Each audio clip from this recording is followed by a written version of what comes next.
You are all weirdos. Weird science is the revolution. Weird science is the revolution. Hello, everybody, and welcome back to the Weird Science Comics YouTube channel, where I'm going to be going through Superman Lost number 2. This is an issue that is written by Priest. You might know him as Christopher Priest. You might know him as James Owsley. He changes his name more than Prince. He does. But he's Priest right now on plot and script. Carlo Pagulayan on plot and pencils. Jason Paz on inks. Jeremy Cox on colors. And Willie Schubert on letters. I'm doing this a little different. Usually I have a couple thoughts written down. We go from there. I'm just going off the top of my head with this because I don't even know what's going on in this issue or this series so far. I saw a lot of people complaining when issue 1 came out that it really wasn't worth the $5 price tag.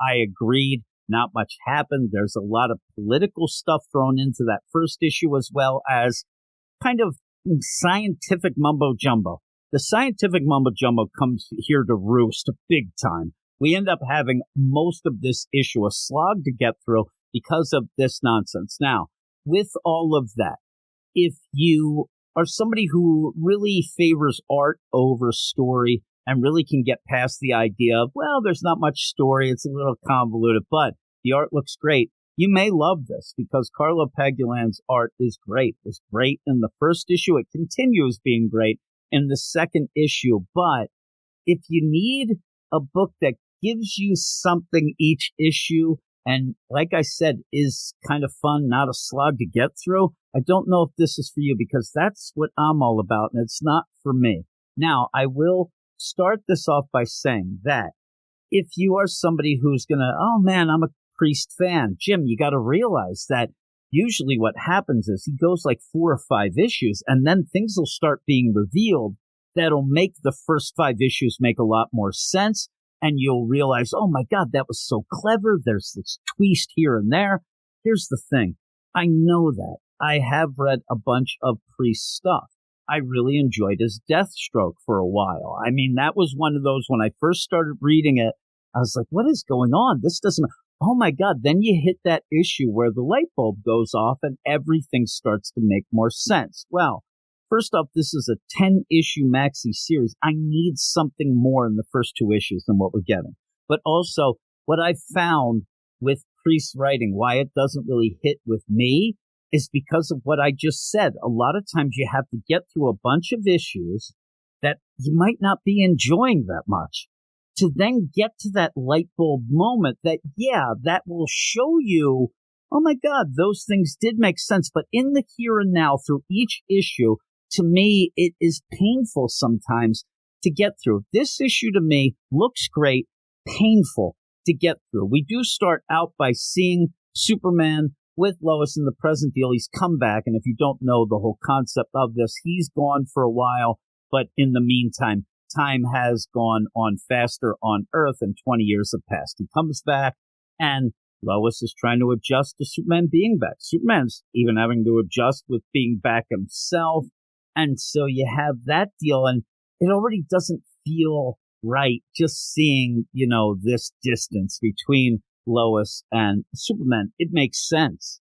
I just don't like it. I just don't like seeing that. But what we end up having in this issue is that we find out what happened to Superman a little bit after he kind of saves the Justice League and the Earth and gets thrown into a black hole. He ends up where he's floating in space, and these kind of cutesy orange aliens, they're cute. They're kind of pricks, but you end up where they grab Superman. They're really intrigued by his cape, and they are there just to say, how did you get here?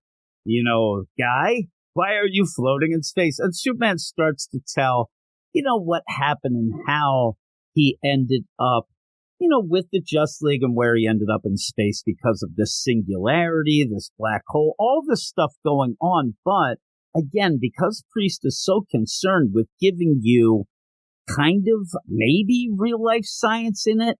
I mean, seriously, we're talking about an alien who flies, has X-ray vision. You don't need to get too sciencey with it, but this is something that if you read Priest Justice League run. He just had a little bit of a run a couple of years ago.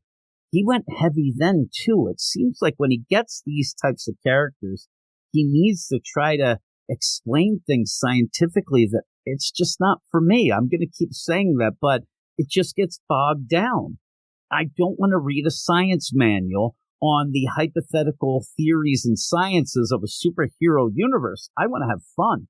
I'm like Cyndi Lauper. Jimmy just wants to have fun, and Jimmy ain't having fun here. So he ends up telling them about all this stuff, and then by the end, they're like, man, that's pretty impressive. I can't believe that what you are saying is true. You and your cape ended up stopping a singularity single-handedly? Well, that's neat. Well, here you go. You have to pay us to take you back to Earth. They know where Earth is. They can get them there, but they need a bunch of credits. They need a lot of money. 3,200 credits. Okay, Superman says, money? I ain't got no money. What do you think I am? And then they say, okay, we'll have the cape. And then he says, well, that's my mom. She gave it to me. All right, hit the eject. You're out of the space Uber. And then he ends up falling into another planet. He re-enters another planet there that has 2 moons and really bad gravity. And then he ends up meeting some kids who are kind of techno kids deal, where everything they see they put on the net. We find out this by exposition and stuff later, but he ends up going to the one kid. My name's Clark. I am Clark. And this kid's looking out of that. And then Superman eventually realizes these are kids with respirators. Where they're at Newark at this point, you can't breathe well. So he decides, okay, let me check out this planet. And he starts flying around the planet. We get such great hits as, oh my God, there's cities? Oh yeah, city. Oh my God, some of this world is war-torn? Oh, there's different climates? Oh my God, there's different cultures even? I mean, Superman is just flying around doing a walking or flying tour of an alien planet that we have no clue what it is, and I have no real interest in it as well, where he's going around, oh, this planet has a bunch of different climates. I'm like, well, at least it's not a George Lucas planet that only has one climate per planet, right? Makes it easier, but still, that's not realistic. Oh my God, the heavy gravity and this world's sun, 1,000 variables that Superman's going to have to figure out. He's going to have to learn all over again. Just like, come on, let's do something. So then he finally gets to this point where he runs into a big, giant ice wall, right? There's stairs on it. Looks kind of cool, but there's alien-type writing on it. And he sits there and says, writing on the ice wall, welcome, Clark. Okay, probably not. Doesn't bode well for what's on the other side. I just want to, what the hell is he talking about? What is he talking? He comes up to something he can't read, just makes up something in his mind. Maybe it says, welcome, Clark. Probably not. Doesn't bode well for what's on the other side. No. It doesn't bode anything. You can't read it. So he goes on the other side, and there's a bunch of grassland. It looks great, but as he's standing there, a guy comes out of a portal and says, hey, how you doing, Clark? How do you know my name? Well, those kids you ran into, they put everything up on the internet. You know, kids and their devices nowadays. My name's Victor. Oh, that's a common name amongst my people, says Superman. And he goes, no, I think there's a translation problem. I'm the Victor. Oh, you mean like the victor goes the spoils? Yes. I'm like, why are we wasting our time? So this guy comes out and ends up saying, yeah, this is kind of an irradiated wasteland thanks to the zealots. You end up where Superman says, zealots? And this is the response. New Ark. The mud people are talking to. What? Please. And so Clark says, I think I might call it Kansas. Do you think that's cool? The guy's like, I don't really give a crap. I'm going to get out of here. But before he leaves, Clark then now tells the story. And this is how Christopher Priest is giving us the overall story of what happened to Superman. He ends up on a planet. He goes through a bunch of nonsense. And then this guy's like, hey, how'd you get here? Oh, let me tell you the next phase of the story. When I ended up out of the black hole and I ended up commandeering an alien ship using its liquid oxygen so I could survive various conditions and then compensate with the acceleration towards celestial bodies. Oh, really? Just like everybody. I mean, how many times have you heard that story? So all this goes on to just end up where Superman says, I need to find a way to get, faster than light speed and get back to Earth. That's all I want. I just want to get back home, but I ended up here. This guy's like, well, can't really help you much with that, but I'm going to give you meager supplies, a personal survival kit, my best wishes. As he's going in, that's when Superman goes, Kansas? The guy goes, pardon? This place, that's what I'd call it. Okay, that's nice. Let's mark that down in your little journal. He'd call it Kansas. This guy then gets in this portal and goes, go find your home. And the next thing, and he says, our problems here are too big for you. Next thing you see Superman in this crazy white suit flying away. I don't know what the hell happened. What is going on in this book? Again, if you're a Priest fan, you're probably, grinding your teeth saying, well, we'll find out. You may. I don't think I will. I wasn't even going to read the first issue, and I got kind of coerced into it. So I figured, what the hell? Let's keep going. Plus, not much happened in the first issue. Let's see what's happening. Okay, we're getting over-explanation of scientific effects where we end up having a walking tour of a nonsense planet. Thank you. Thank you, Priest. I'm really glad that I was able to do this. Now, the art is really good, so I can't really complain about that. That's going to get my score a bit up, but I'm still a 4.5 out of 10. I think this is complete and utter hogwash. The kids say that nowadays, I hear. Hogwash, I say, and it's not worth $5.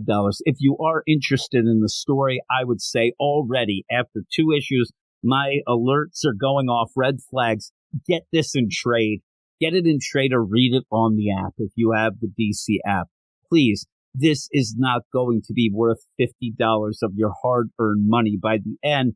It may be worth checking out, like I said, where you could just buy an $18 trade or get it on the app, because this is, as the kids say down at the rec center, hogwash. But that is it. I hope you enjoyed this. I ended up getting angry. It's very late. The issue actually, as I'm talking, just came out about 3 minutes ago. So I am getting this done. I'm going to make the video so everybody can watch it. But please, this is not worth $5, at least for me. Let me know if you think it's worth it for you in the comments below. But I'm going to get out of here. Thanks, everybody, and I'll talk to you later. You are all weirdos. Weird science is the revolution. Weird science is the revolution.